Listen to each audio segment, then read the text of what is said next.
اب یہ طویل آیت آ رہی ہے جس میں محرمات ابدیہ کا بیان ہے کہ کن رشتوں میں نکاح کا معاملہ نہیں ہو سکتا، ایک مرد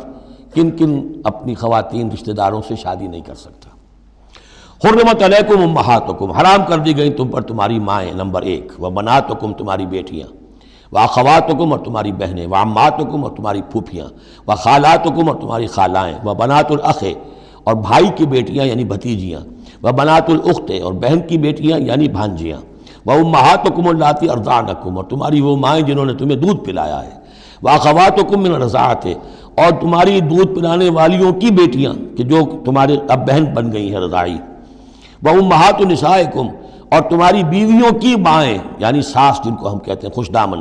وربائکم اللاتی فی حجورکم،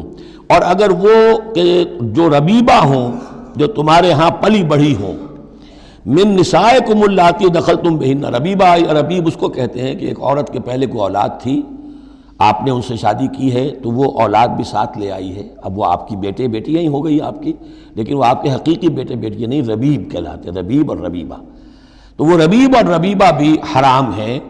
اگر اس جو ماں ہے اس کے ساتھ مقاربت کی ہو، اگر اس کے ساتھ تعلق زن و شہ ہوا ہے تو پھر وہ ربیبہ جو ہے بچی جو آئی تھی اس کے ساتھ وہ بھی حرام ہو گئی۔ لیکن اگر کسی وجہ سے بغیر اس کے کہ ان کے ساتھ کوئی جنسی تعلق ہو طلاق ہو جائے تو پھر اس ربیبہ کے ساتھ نکاح ہو سکتا ہے۔ وَرَبَائِبُكُمُ اللَّاتِي فِي حُجُورِكُم مِّن نِّسَائِكُمُ اللَّاتِي دَخَلْتُم بِهِنَّ، جن سے تم نے صحبت کی ہو، ان کی جو بیٹیاں ہیں سابقہ شوہروں سے وہ حرام ہیں۔ فَإِن لَّمْ تَكُونُوا دَخَلْتُم بِهِنَّ، اور اگر تم نے ان سے صحبت نہ کی ہو، فَلَا جُنَاحَ عَلَيْكُمْ، تو پھر کوئی حرج نہیں ہے۔ وَحَلَائِلُ أَبْنَائِكُمْ، اور تمہارے بیٹوں کی عورتیں یعنی بیٹوں کی بیویاں، بہو جن کو ہم کہتے ہیں، تمہاری بہویں، الذین من اصلابکم، لیکن بیٹے وہ جو تمہارے اپنے صلب سے ہوں، اپنے صلبی بیٹے، منہ بولے بیٹے کا معاملہ نہیں ہے۔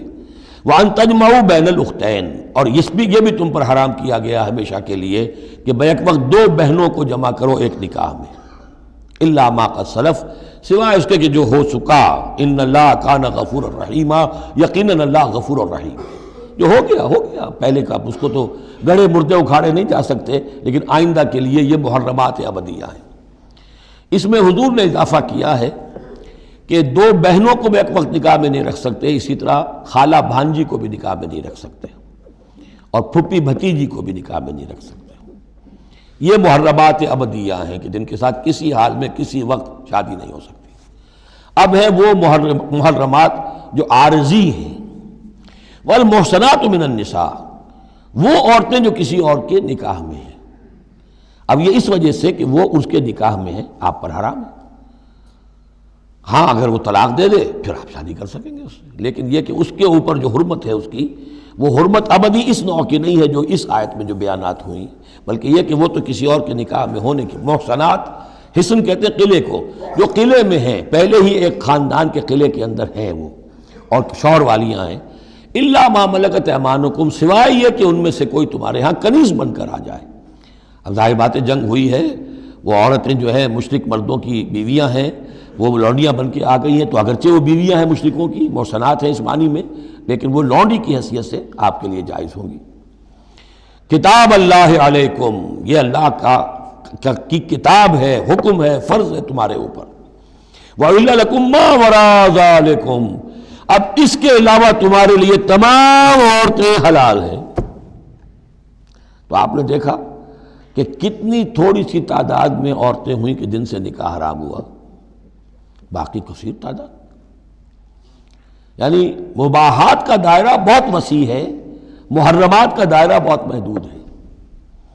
ان تبتغوا باموالکم، لیکن یہ کہ اس کے لیے نکاح ہوگا مہر دے کر، اموال کے ساتھ تم اس میں نکاح کرو۔ محسنین، نیت ہو گھر میں بسانے کی، قلعے میں لانے کی، غیر مسافہین، صرف مستی نکالنے کی نہیں، یعنی یہ جو ہے اس کو ایک کھیل اور ہابی نہ بنا لو، گھر میں آباد کرنے کی نیت ہو، اس سے شادی کی جائے۔ مَسْتَمْتَعْتُمْ بِهِ مِنْهُنَّ فَآتُوهُنَّ أُجُورَهُنَّ، تو جو بھی تم نے ان سے استفادہ کیا ہے تو انہیں ان کے مہر جو ہے مقرر ہوئے ہیں، فریضةً، وہ دو۔ وَلَا جُنَاحَ عَلَيْكُمْ فِي مَا تَرَاضَيْتُمْ بِهِ مِنْ بَعْدِ الْفَرِيضَةِ، اس میں کوئی حرج نہیں ہے کہ کسی مہر کے مقرر ہونے کے بعد اگر باہمی رضامندی سے اس میں کوئی کمی بیشی ہو جائے۔ ان اللہ کان علیما حکیما، یقیناً اللہ تعالیٰ علیم ہے اور حکیم ہے۔ وَمَن لَّمْ يَسْتَطِعْ مِنكُمْ طَوْلًا أَن يَنكِحَ الْمُحْصَنَاتِ الْمُؤْمِنَاتِ، اور جو کوئی تم میں سے اتنی استطاعت نہ رکھتا ہو، مقدرت نہ رکھتا ہو کہ مومن محسنہ عورتوں سے شادی کر سکے۔ اب محسن دو معنی میں آتا ہے، ایک خاندانی لڑکی، شریف لڑکی، خاندانی آزاد گھرانے کی کہ اسے گھر کا قلعہ حاصل ہے، اور ایک شادی شدہ عورت کے جو ایک شوہر کے قلعے کے اندر ہے۔ ایک ہے خاندان کا قلعہ، خاندان کی پروٹیکشن حاصل ہے، سپورٹ حاصل ہے، تو وہ عورت جو ہے وہ محسنہ ہے۔ اسی طرح وہ عورت کے جو شوہر کے گھر میں ہے، ایک قلعے میں ہے، اس کے گھر میں ہے، اس کی حفاظت میں ہے، وہ بھی محسنہ ہے۔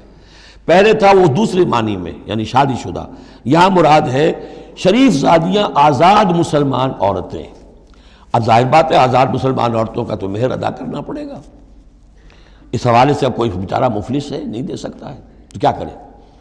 وَمَن لَّمْ يَسْتَطِعْ مِنكُمْ طَوْلًا أَن يَنكِحَ الْمُحْصَنَاتِ الْمُؤْمِنَاتِ فَمِمَّا مَلَكَتْ أَيْمَانُكُمْ، تو جو لونیاں ہیں ان سے نکاح کر لو،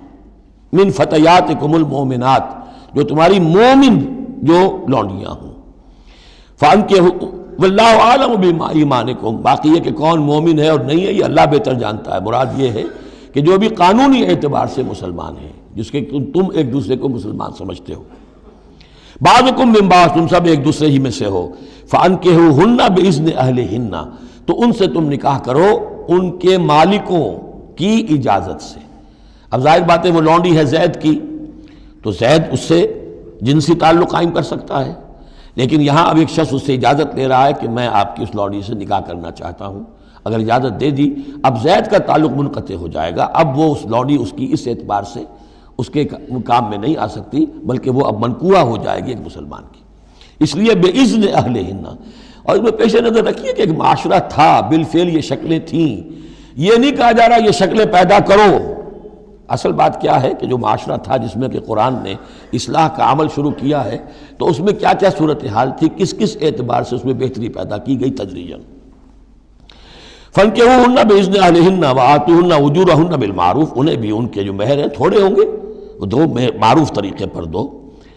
محسنات غیر مسافحات، ان سے بھی جو تعلق ہے یہ نکاح کا ہوگا تو نیت ہونی چاہیے گھر میں بسانے کی، محض مستی نکالنے کی اور شہوت رانی کی وہ نیت نہ ہو۔ ولا متخذات اخدان، اور نہ ہی کوئی چوری چھپی کی دوستیاں اور یاریاں ہوں،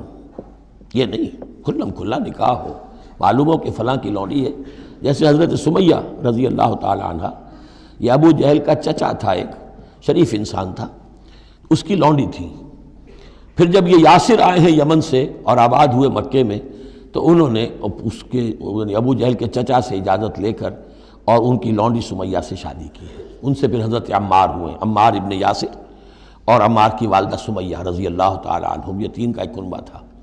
وہ شریف آدمی مر گیا تو پھر ابو جہل جو ہے اس کو اختیار ہو گیا ان پر، اس نے پھر جو پرسیکیوٹ کیا ہے وہ آپ کو معلوم ہے۔ اس خاندان کو بدترین جو ایذائیں دی گئی ہیں وہ اس خاندان کو دی گئی۔ فَإِذَا أُحْصِنَّ، پھر جب وہ قید نکاح میں آ جائیں،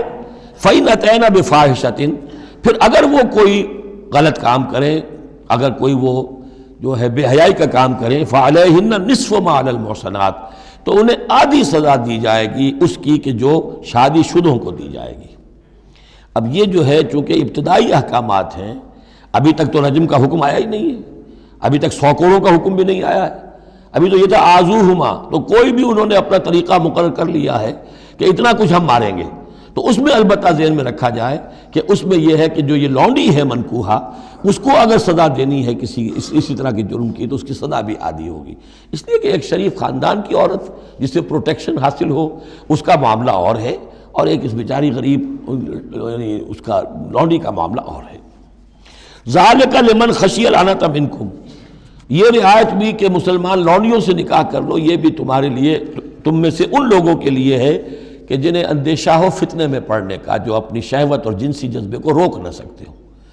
کہ اگر ان کے لیے نکاح کی کوئی شکل نہیں بنتی ہے تو ہو نہ جائے کہ کہیں کسی غلط کام میں وہ ملوث ہو جائیں، ورنہ یہ کہ وَأَن تَصْبِرُوا، اگر تم صبر کرو، تو چونکہ عام طور پر جو باندیاں تھیں ان کا کردار اونچا نہیں تھا اس معاشرے میں، تو بہتر یہ ہے کہ ان سے نکاح کرنے سے تم بچو اور تعفف کرو، اس میں بہتری ہے۔ وَأَن تَصْبِرُوا خَيْرٌ لَكُمْ، اور اگر تم صبر کرو تو یہ تمہارے حق میں بہتر ہے۔